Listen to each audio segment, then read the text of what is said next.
Jaya Prabhupada Jaya Prabhupada ऐसी भक्तिवेदांता स्वामी श्री प्रभुपाद की निताय गौर ब्रह्मंडे ग्रंथराज श्रीमद् भागवतम की वासुदेवाय. Today we are reading from Canto 4, Chapter 7, entitled The Sacrifice Performed by Daksha, and text number. Tada sarvani bhutanotitam paritushtatmabhistata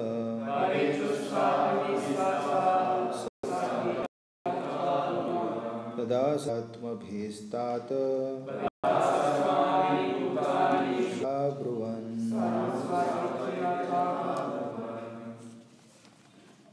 Maitreya uvacha paritushtat Maitreya uvacha paritushtatmabhistata dasarvani bhutani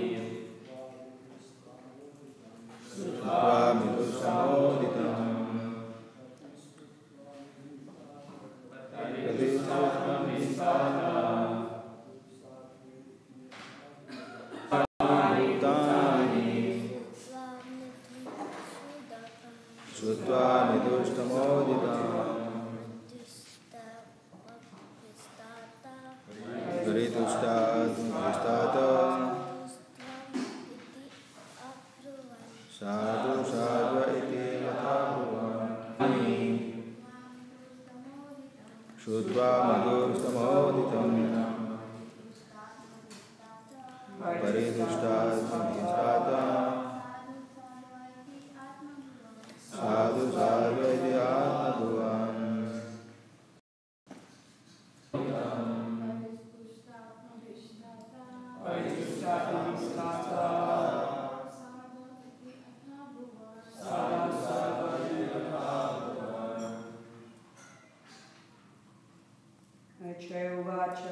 Maitreya Vacha Dasarvani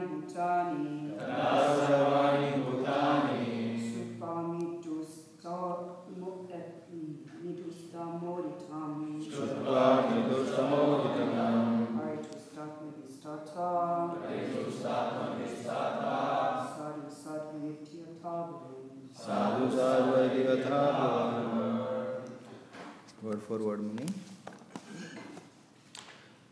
Maitreya, the sage Maitreya, Uvacha, said, Tada, at that time, Sarvani, all, Bhutani, personalities, Srutva, after hearing, Midhuhu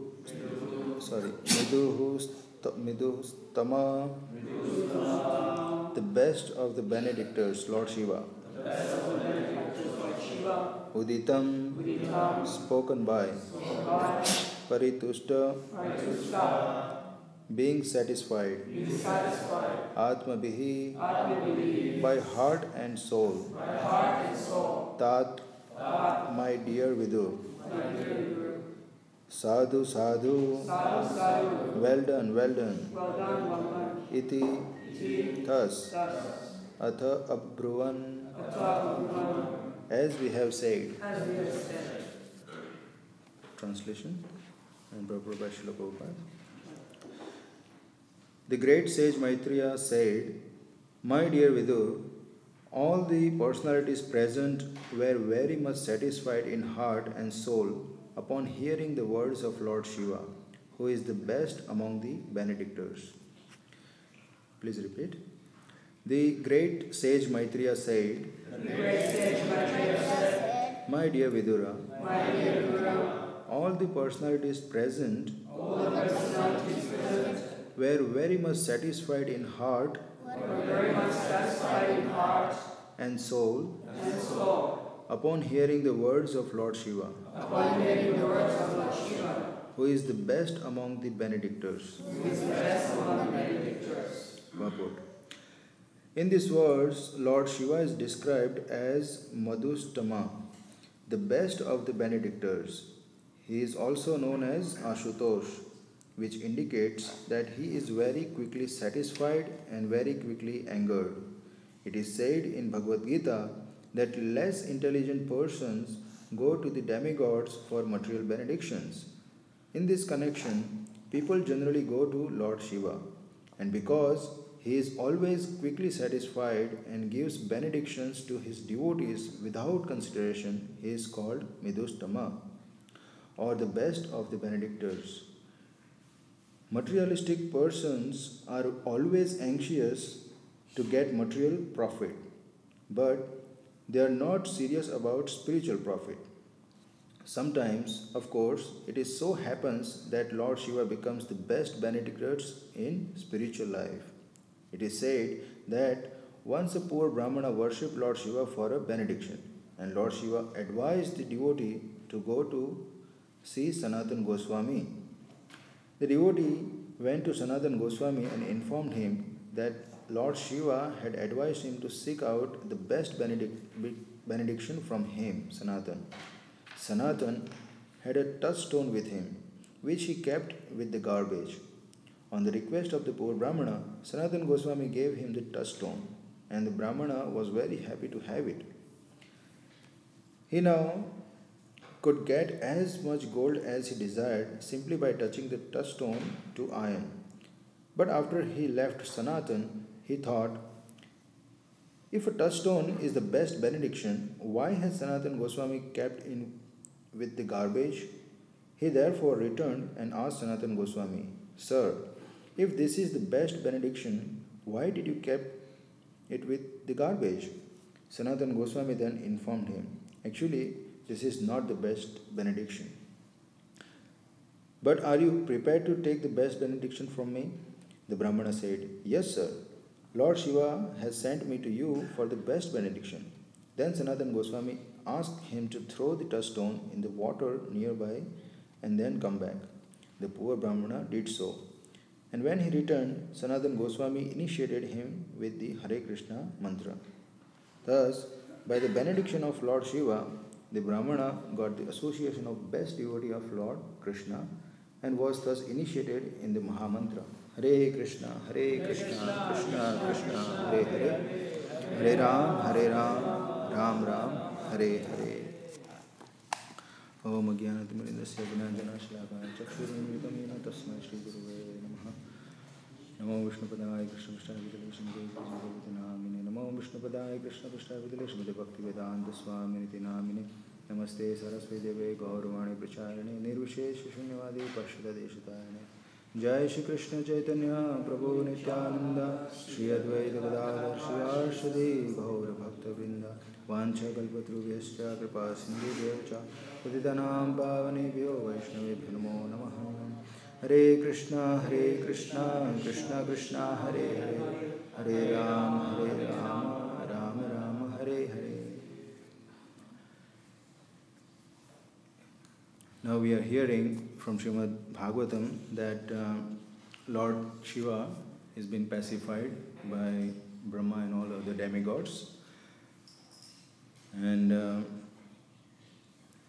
he is about to rectify the situation. In next verses we will see he will revive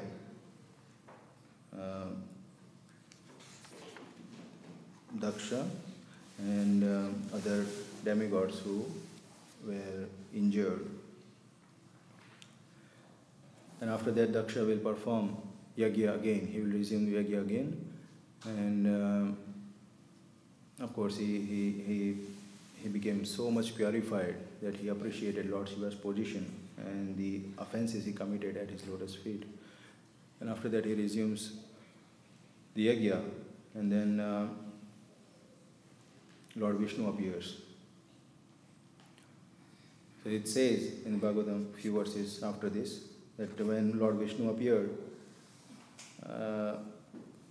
everyone was struck with wonder, and no one was able to speak or glorify Lord Vishnu, neither Lord Brahma nor Lord Shiva.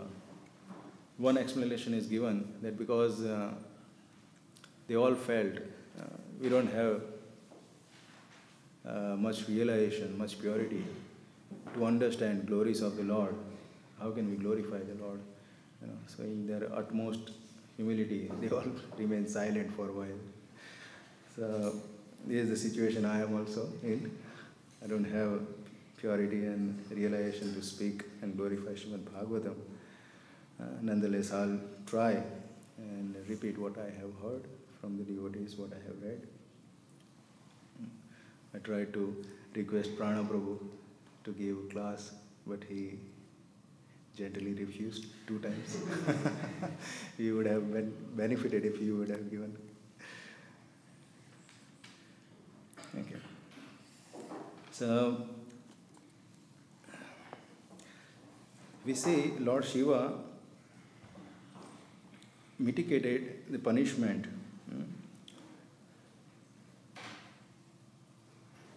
But someone can ask, of course, Daksha's head was thrown into sacrificial fire, so his head was burned basically. So that's why he was given goat's head. But what about other demigods who offended Lord Shiva? Someone's teeth got broken, someone's hands got chopped, someone's eyes went away. Lord Shiva would have revived completely, and give them teeth, give them eyes back, but he didn't do. He had capacity to do that, but he didn't do. Why? But he would have rectified them completely and given them nice body again, but he didn't do that. Why? So it is said it was good for them. And sometimes it happens that when we are playing, for example, kids play, and we get injured. So after that there is some scar on the where you get hurt. And then it remains. Sometimes that scar remains throughout your life. I have here on my head, for example, So you can see that. And then it reminds you, when you see, it reminds you, oh, this is what happened long back. I was playing and I was very mischievous and I got hit. And see, I can see that scar. So it reminds you always. So that's what Lord Shiva did to all the demigods. He revived them, but same time he left the scar that throughout their life they will remember that we have offended great devotee. We shouldn't have done. So then that remembrance will cause them to act properly in future. So that was the reason.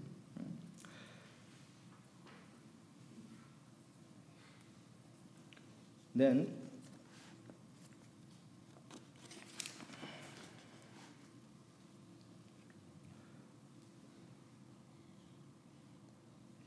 it is said, and it's good actually for all the people who offended. We should always remember what good other people have done to us.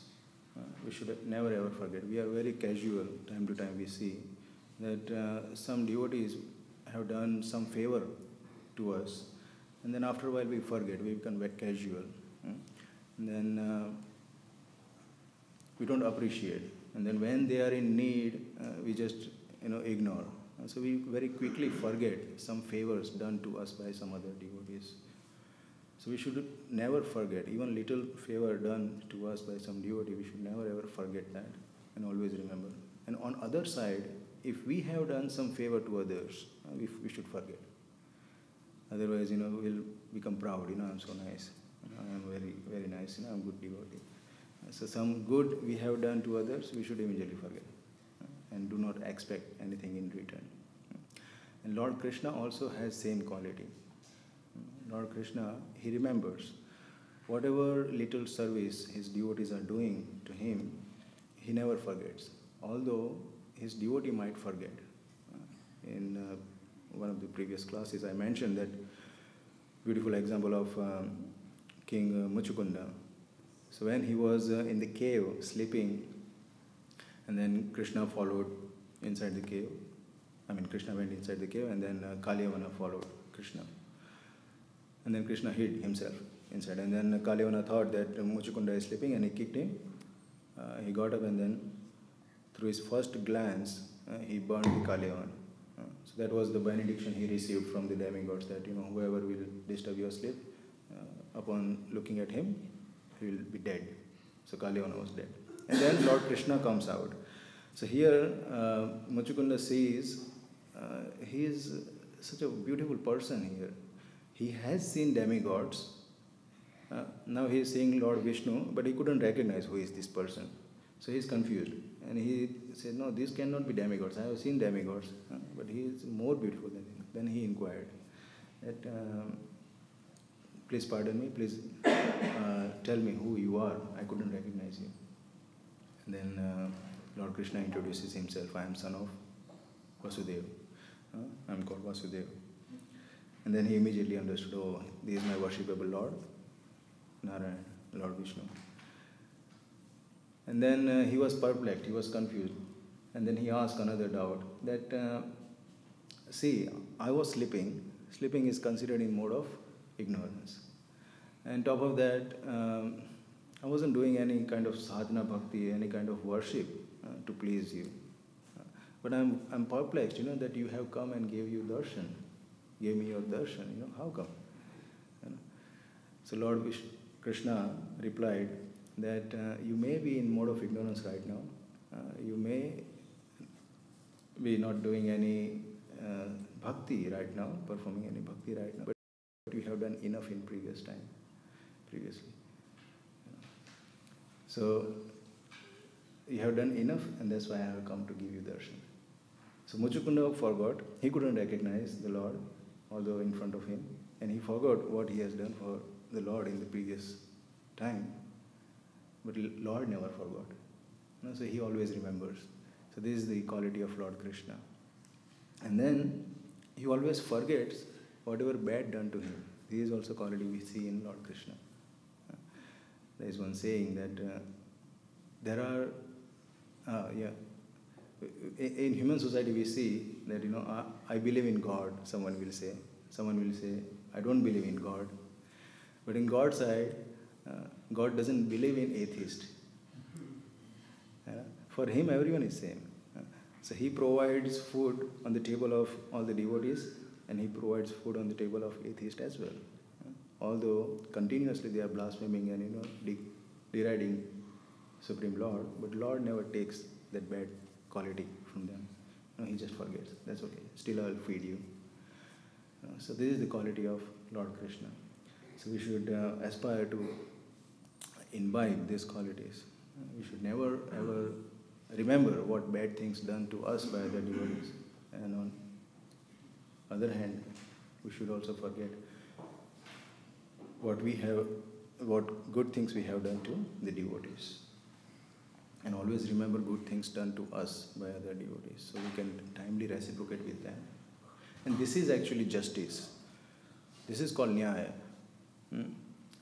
If I have taken something from you, and you have done some favor to me, and if I don't reciprocate and give you back, that means I'm exploiting you, I'm a cheater, I should be punished. Isn't it? If you give me some Lakshmi, some money, and if I don't return to you, it's crime. So think about that, how much facilities Lord has given to us. The fact that we are breathing is because of Lord's mercy. He has given us everything, practically everything, whatever we have in our life, everything is given to us. So it's time to reciprocate and give Him back. Although everything possessed by Him, we should give Him back. Also comes that Daksha and all the demigods, they became so much purified, and they appreciated the punishment they got from Lord Shiva, and they were very happy that yes, we have done something wrong, now we have been justly punished, and it brings purification to the heart. And this is fact. Always we accept miserable condition in our life. When we accept as Krishna's mercy, you will see instant purification happens in our heart. We feel that. we become so casual. Sometimes, something goes wrong in our devotional life. Someone will chastise us, criticize us. And if we don't retaliate, or if we don't fight back, and just take it as Krishna's mercy, you will see a lot of purification within your heart. Krishna gives mercy.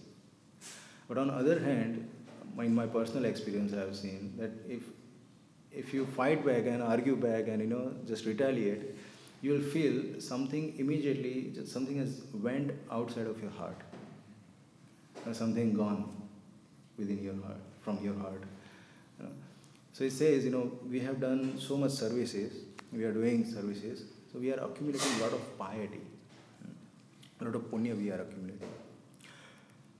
And in such situations, when we criticize someone, we do ninda or find faults and get angry on someone, that piety has been reduced. Just like, if I go to shop, I swipe my card, the bank balance is there, but as soon as I swipe the card, I get something in return, right? But the bank balance is reducing, isn't it? So I got something in return. On the other hand, I had to pay something. So same way, this is also same principle. That why we argue back and why we criticize others, the thing is we want something in return. What? You want to prove that I am better than you, basically. I am right and you are wrong. You want to protect your fame, for example, and respect. So this kind of things you want. That's why we criticize, we get angry, we argue, but then you have to pay the price. So the piety is being taken away from you. So this is the thing. So when we refrain from entering into such situation, then that spiritual piety and the bhakti, mercy retains. Otherwise, immediately it leaves the heart. Our heart shrinks. In other words, you can feel. So it's very important to behave properly. And Daksha and all the demigods understood that point very well. In this connection, I remember one devotee, when I was in Vrindavan last year, he told me very nice his own personal experience about criticizing devotee. So he is now more than 50 years and still Brahmachari. But when he was young, Brahmachari, fired up, enthusiast Brahmachari, in his ashram he was a kind of a leader. And one of the Brahmacharis was not able to attend morning program very rigidly, very nicely, not getting up for Mangalarti, coming late and this and that, sleeping. So this devotee would get some reasons, and time to time he advised him to come and encourage, but he wouldn't do that. That other devotee wouldn't come for morning program. Then one day he said he just happened to criticize him badly, and then all the reasons, these are just excuses. Of course you can come. You don't want to come, and like this. So he criticized that. Why you can't come? Like that. He questioned him. All this is rubbish. His excuses. He just refused. So after some time, he came to realization. How? That after some time he developed insomnia. This devotee who criticized the other devotee who couldn't come for Mangalarti. So he got insomnia. He started developing insomnia. And then he tried all the medications and this and that, nothing works. And then he came to realization, Lord within his heart revealed. And then he felt that yes. See, now that day actually I told that devotee, why can't you come? Now Lord is telling me, why can't you come for Mangalarti? Because of insomnia, he was basically not able to attend Mangalarti. And his morning program got ruined. So now Lord is asking, why can't you go there? So Lord Krishna has ways to teach us. You know. So he learned the lesson, and then he said, that devotee I still suffer from insomnia, even after many, many years.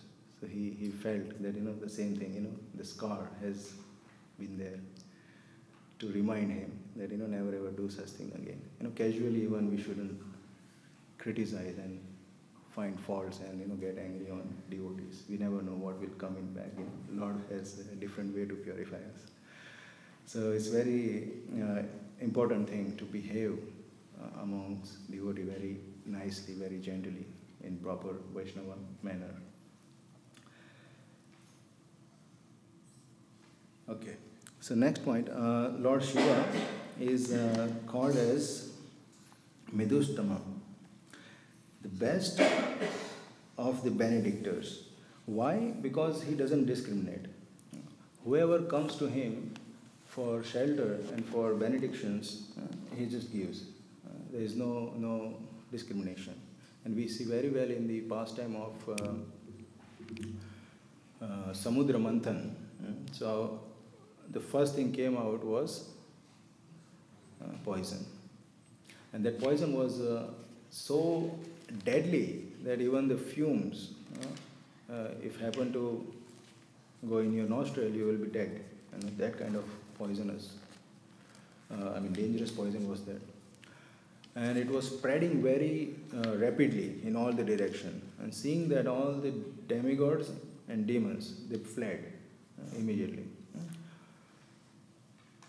And then we know even Lord Vishnu was there, but then Lord Vishnu wanted to glorify Lord Shiva's position. And then he advised all the demigods and demons, go and request Lord Shiva. He can rectify this situation. And then Lord Shiva, he accepted. He accepted the request, and then he condensed all the poison and kept inside his mouth. In his neck. And that's why he's called Nilakanta. So he didn't discriminate, although there are devotees, but among them there are demons also. And he is merciful to all the living entities. Not only demon, demigods, but all living entities, animals, insects, reptiles, all the living entities. So that's his position. And in Bhagavatam we'll see many of the pastimes, Lord Shiva has been worshipped by demons, for example, and then Lord Shiva gives them benediction. And do you know any of them who worship Lord Shiva? Ravan was one of them, yes. Any other? Rikasura, yes. Anyone else? Huh? Banasura worshipped as well, right? Yes? Ravana, he said already. So, see, these personalities were demoniac. Ravana was performing worship, and then Lord Shiva wouldn't appear. He would daily in the morning he would worship very elaborately Lord Shiva in form of Shivlingam. And then at one point he was ready to chop his head, and he did actually.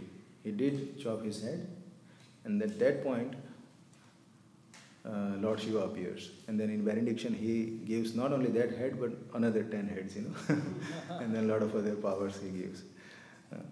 And then in case of Banasur also, Banasur played drum when Lord Shiva was dancing, and Lord Shiva got pleased. So just by offering little water and flower, he gets pleased. So he is very easily pleased, and same time very easily angered as well. And in case of Vrikasur also, same thing happened. That he was about to chop his head. He started with chopping his flesh and throwing into that sacrificial fire. And Lord Shiva wouldn't appear. And then when he was about to chop his head and throw, Lord Shiva came, oh, wait, why are you doing this thing, what do you want, tell me. And then he said, I need a boon. Whomever I touch, he should get killed. So it's not in Bhagavatam, but I heard in one of the commentaries by one devotee that it's not only Lord Shiva appeared, but Parvati also appeared along with him. So when Vrikasur saw that Parvati is very beautiful, very attractive. So his mind got bewildered. He developed lusty desires to enjoy Parvati. And then he thought for a while for the boon he should ask. And then he asked this boon, that whomever I touch, whomever's head I touch, he should die immediately. And then he thought, I'll touch Lord Shiva's head and then kill him and then I'll take Parvati. This is demon, So Lord Shiva gave, and then he chases Lord Shiva, and then Lord Shiva runs everywhere. Now who can catch Lord Shiva? So Lord Shiva kept running, and then after a while, this Vrikasur got tired, and he couldn't chase further. But still he was searching. But at the same time, Lord Shiva went to Vishnu, and then he mentioned what happened. And then Lord Vishnu comes as a Brahmachari, and then he speaks to this Vrikasur, and then he says, why are you running? Something wrong? Be calmful, be peaceful. What happened? The Vrikasur explained what happened, and he says, I'm searching for Lord Shiva, and he gave me this boon, but now he's not letting me test, whether it's truth or not. Oh yeah. What do you think? He himself is living like Avdut. He doesn't have anything, and what boons he is going to give to everyone? This is all rubbish. Don't believe in him. We don't believe in him. And if you really think he speaks truth, then try on your head. You put a hand on your head, and it won't work. And then you go and kill him. They tell him that his boon didn't work. So he did that immediately, and then he died there. So Lord Krishna bewildered him. And then did that. So these are the few examples. Ravana, Vrikasur, Banasur. They are asuras, but still they worship Lord Shiva, and then Lord Shiva is giving them benedictions. They are being benedicted by Lord Shiva. And on the other side, there are devotees. One example, beautiful example given by Prabhupada in this verse, this purport, that here Prabhupada says, sometimes, of course, it is so happens that Lord Shiva becomes the best benedictor in spiritual life. So he doesn't just give benediction to each and everyone, but his main desire is to see other person develop Krishna consciousness as well. Because he is Vaishnavanam Yatha Sambho. He is topmost devotee among the Vaishnavas. So he is happy to see others develop in Krishna consciousness. So in Bhagavatam we will see these kind of examples as well. For example, Prachetas. When they were on the order of their father going to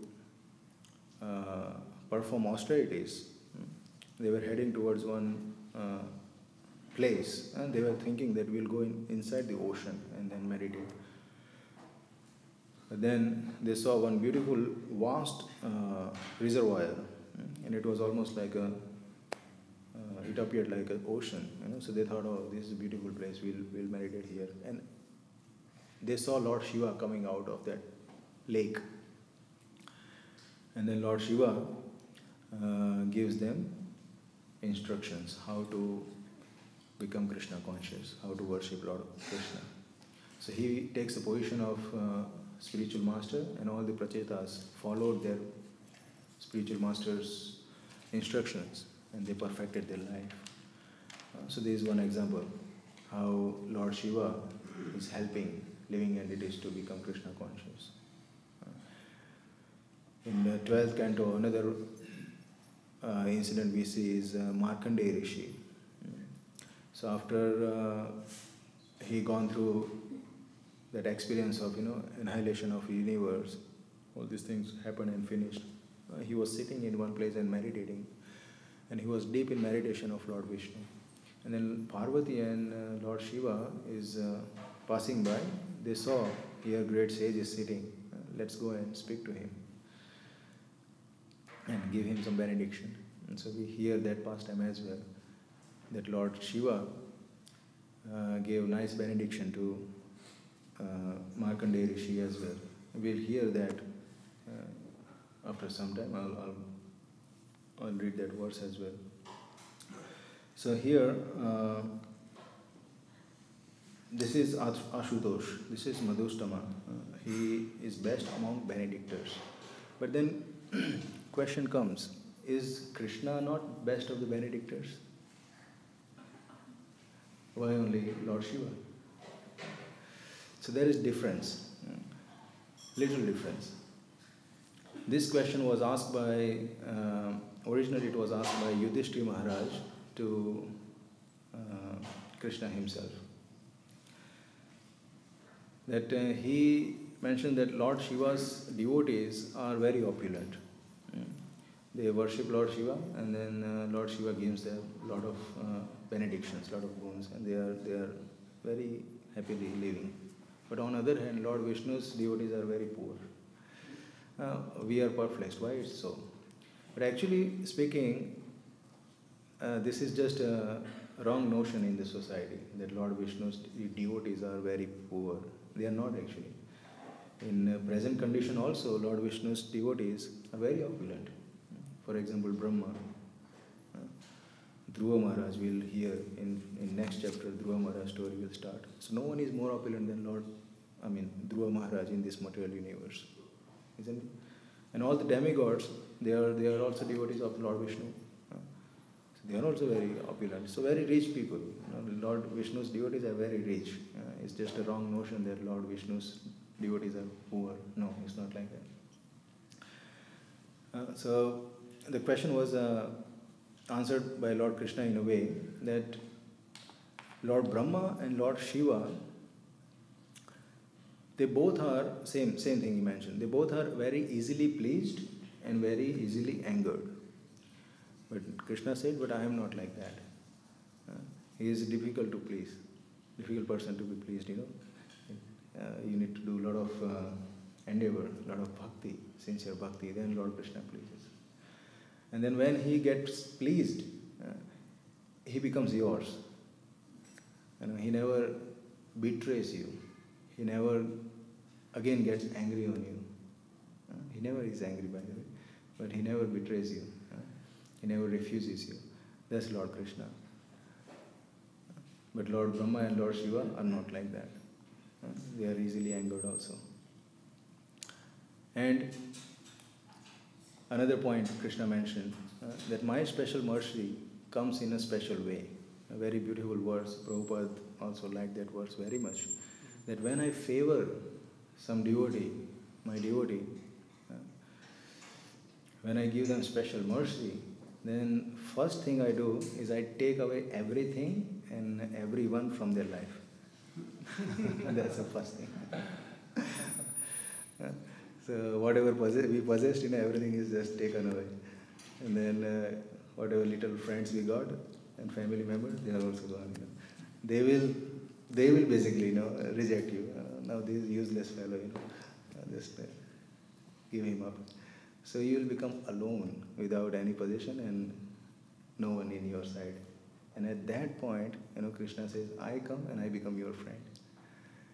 So that devotee takes shelter of that Lord, his Lord, and he continues his worship. And then Lord gives abundance of mercy, abundance of association that he doesn't need anything else. So this is a special way Lord Krishna gives mercy. So worshippers of Lord Shiva or Brahma and worshipper of Lord Vishnu, they're different. Vrikasur, Ravana, Banasur, they all did some kind of service in one sense to Lord Shiva, but their heart didn't get purified, isn't it? Vrikasur wanted to kill that same person who gave him boon and enjoy his wife. So see how contaminated his heart was, and it didn't get cleaned even after he receives benediction from Lord Shiva. But on the other side, worshipper of Lord Vishnu, although if they have some material motives, material intentions to worship Lord Vishnu, in the process of worshipping Lord Vishnu, there all the contaminations, all the impurities goes away. That is the beauty of worshipping Lord Vishnu. Next chapter we'll see Dhruva Maharaj. So he wanted kingdom bigger than his great-grandfather, Lord Brahma. And he did receive that. But then when Lord appeared in front of him, he says, I was asking for broken pieces of glass. He compared all the material opulences he wanted to the broken pieces of glass. When you go on Swanson Street, you will see, some broken pieces of glass, people throw after drink and they break the glass. So no one cares for that, the people just throw it in rubbish. Just no one will look at that. So Dhruva Maharaj compared all the material worldly opulence equal or even more than what Lord Brahma possesses to those pieces of broken glasses. And then he said, no, just I'm having your darshan, that's enough for me. That's the greatest benediction I received. So this is what happens when we perform bhakti, our hearts get purified. But devotees of Lord Shiva and Brahma, that transformation doesn't happen. So that is the difference between these two worship. And it says,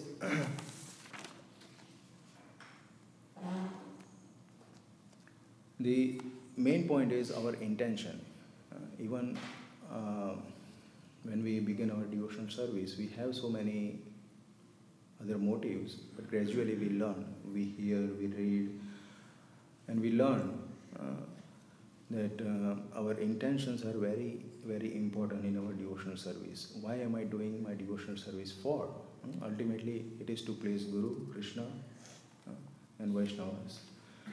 No other intentions are recommended in devotional service. But although we have, we should continue. The process will purify us.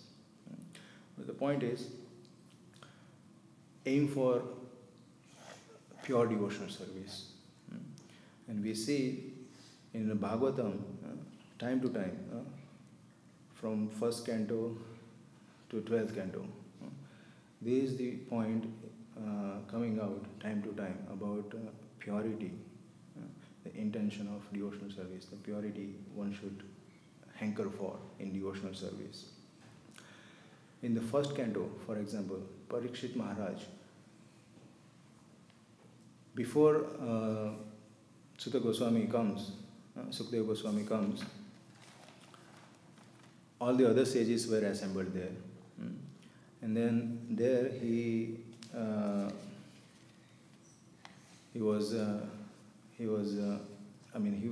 greeted all the Brahmanas and great sages there.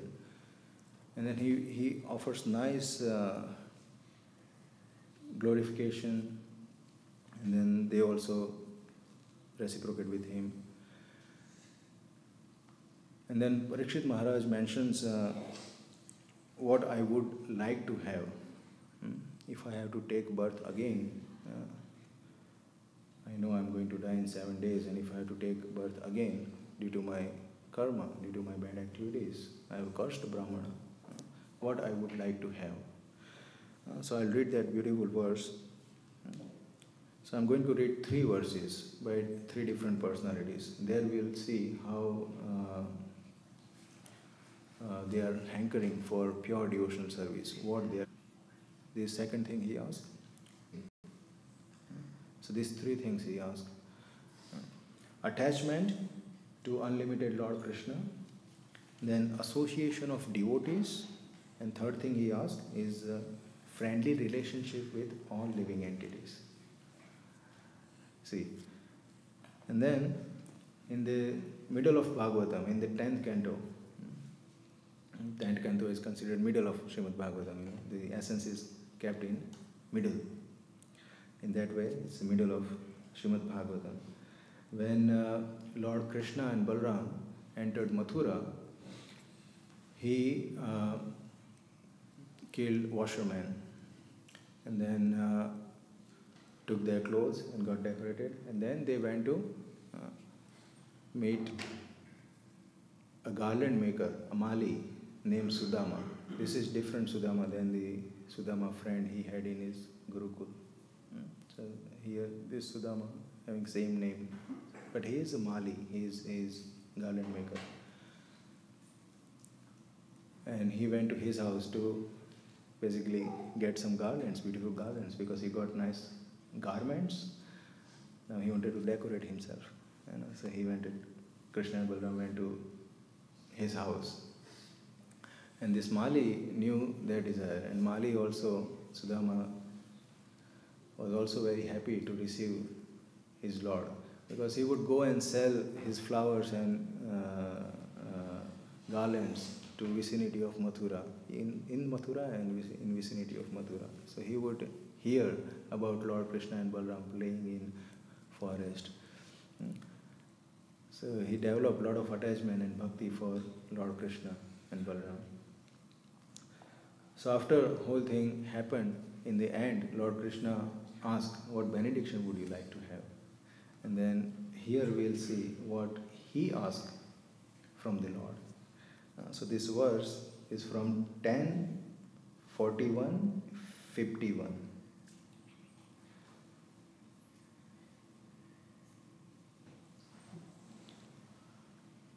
Sudama chose unshakable devotion for Krishna. So this is first thing he asked.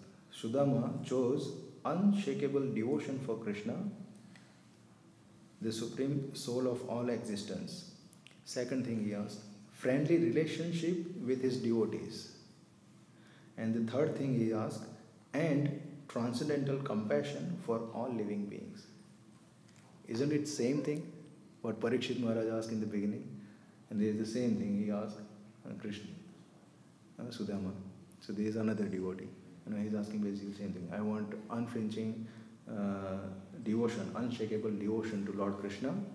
I want friendly relationship with devotees, and then transcendental compassion for all living entities. Same thing he asked, isn't it? And then in the end of Śrīmad Bhāgavatam, the Markandeya Rishi, I mentioned about him a little bit. So when Lord Shiva and Parvati came and gave him darshan, and they wanted to offer some benedictions to Markandeya Rishi. And then what did Markandeya Rishi ask? We'll hear that in 12th canto, 10th chapter, 34th verse. And here Markandeya Rishi says, but I do request one benediction from you. Previously, he would have said, I don't want anything, I am self-satisfied, I am fine. But then he said, no, but I do request one benediction from you, who are full of all perfection and able to shower down the fulfillment of all desires. I ask to have unfailing devotion for the Supreme Personality of Godhead and for his dedicated devotees, especially you. So here he asks two things basically. Unfailing devotion to Lord Krishna and devotion to his devotees. So these are the three things. Devotion, pure devotion, unflinching devotion to Lord Krishna, nice friendly association of his devotees, and friendly relationship with all living entities, not only devotees. You should have compassion for all living entities. So these are the three things. Always devotees desire for these three things. So when we have this pure motive in our heart, Lord reciprocates very quickly. We gain Lord's mercy very quickly. On the other hand, we saw Vikasur and all other demons. They didn't have, first of all, pure intention. Here, Lord, in the purport, Prabhupada mentions about this poor Brahmana. He didn't have pure intention, but he was purely worshipping Lord Shiva. And that's why he got directed to pure devotee, and then he got ultimately Hare Krishna Mahamantra. He got initiated in Parampara and got mercy. So, sincerity is the key. Whether you worship Lord Shiva or Lord Brahma, and especially Lord Vishnu, Lord Krishna, sincerity is the key. When we have sincere desires, and whatever little bit we do, Lord never forgets. He always remembers, and he timely reciprocates with us. And we will feel reciprocation, and we will make advancement in our spiritual life. So I'll end here. If anyone has any question, corrections, please say. Hare Krishna. I saw her first. Yes, Mother. Okay. Kids. No, I will take the opportunity if you don't mind. Yes. So you're mentioning how Lord Shiva is. Thank you for such a nice class. Very nice class. Thank you. Difficult question is coming. No, it's a comment with how can you relate to this? Okay. So Lord Shiva is Ashutosh, Yes. and the greatest of Benedictus, the qualities of a pure devotee. So in our experience, close to many of us is Srila Prabhupada. Many devotees came to Srila Prabhupada with less than pure motive, Yeah. but still he benedicted. Yes. That was all it was. Comment. Easy. I was, while preparing this class, I was thinking about Prabhupada and I was thinking about same thing. See, Lord Shiva is a great Vaishnava. So one can say, why didn't he purify Vrikasur, Ravana? He has capacity, right? Lord, there is one verse in one of the Vedas that better than worship of Lord Vishnu is worship of his devotees. Anyone knows that word, Prabhu? Say loudly. Aradhana. Yes. Yeah. So Lord Krishna's devotees are very powerful. They can purify, right? We go out and distribute books, and those who get books, they get purified. They become devotee, isn't it? Someone can ask question, why Lord Shiva didn't do that? So that's why I mentioned, I brought up this point about intentions of what we are doing. If we have proper intentions, then we'll get purified very quickly. So in case of Prabhupada also, many of devotees came, they started bhakti, Prabhupada accepted wholeheartedly, everyone, and engaged them in devotional service. But many of them didn't want pure devotional service. So what could Prabhupada even do? So even Krishna doesn't interfere with our free will. If I don't want Krishna, if I don't want to please him and serve him sincerely, Krishna cannot force me. So his devotees also doesn't do that. There were few instances. For example, in Vrindavan there was one devotee. He was living and he was doing a lot of services in Vrindavan temple. But he would steal some money from treasury. And then Tejas Prabhu caught him and he complained to Srila Prabhupada. So Prabhupada, first time he said, okay, we'll speak to him. Just let him go. Don't do him anything. So Tejas Prabhu left it. But second time, he again stole some money. And then he again complained to Prabhupada. So like that, it happened few times. And Prabhupada, all the time, he would say, just forgive him. But Tejas Prabhu was saying that, we should hand him to police. He should get punished for what he is doing, stealing money. So then one day, Tejas Prabhu asked Prabhupada, Prabhupada, how many times we should forgive him? So then Prabhupada said, Vaishnava forgives forever. So this is the heart of Vaishnava. But someone can say, well, he's doing devotional service, he is with association of pure devotee like Prabhupada. Why pure devotee and devotional service are not able to rectify such desires, bad desires in the heart of devotee? Well, they can, provided the person is ready to become purified. So our intentions, that's why I brought up that point, the intentions are very important. Then pure devotees will do miracle in our lives. Yes, Prabhu, you had a question? In chanting, why do you put this finger out of the bag? Okay. You know that answer, right? Anyone knows that answer? You know? Yes. Your friend will answer.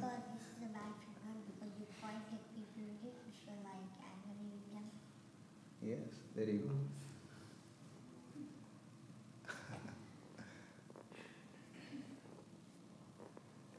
Would you like to add anything, Pranab Prabhu? I didn't hear what. He said we point this finger, you are bad, we get angry.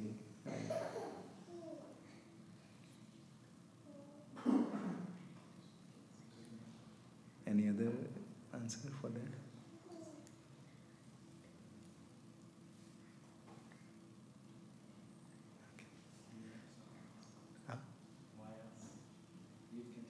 No, I haven't heard more than that.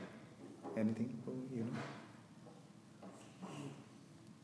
Someone told me it's a moochie finger because it fits in all the holes. Yes. Okay. Anything else? Yes, Mother.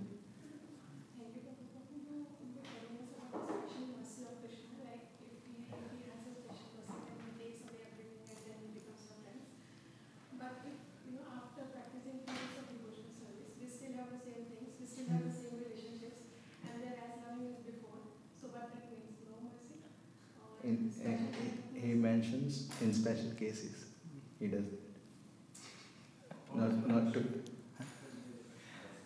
The verse from 10th canto. If I read that verse, Krishna wants to show special favor to his devotees. He takes away everyone and everything, and then he makes him completely dependent on himself. That person. So she is saying that. We start bhakti, we still have our old friends, we still have our possessions, So why Krishna is not doing that to us? So answer is, he does to only special devotees, and he gives the special mercy to only special devotees. For example, Prabhupada experienced that. So of course we are not on level of Prabhupada. I am not saying you all are not special. You all are very special devotees, but same time we are not on the level of Prabhupada, who can handle such mercy of Lord Krishna. Yes, Prabhu. Shiva is called Nilakanta. Nilakanta. That poison he drank, it was so dangerous and so deadly.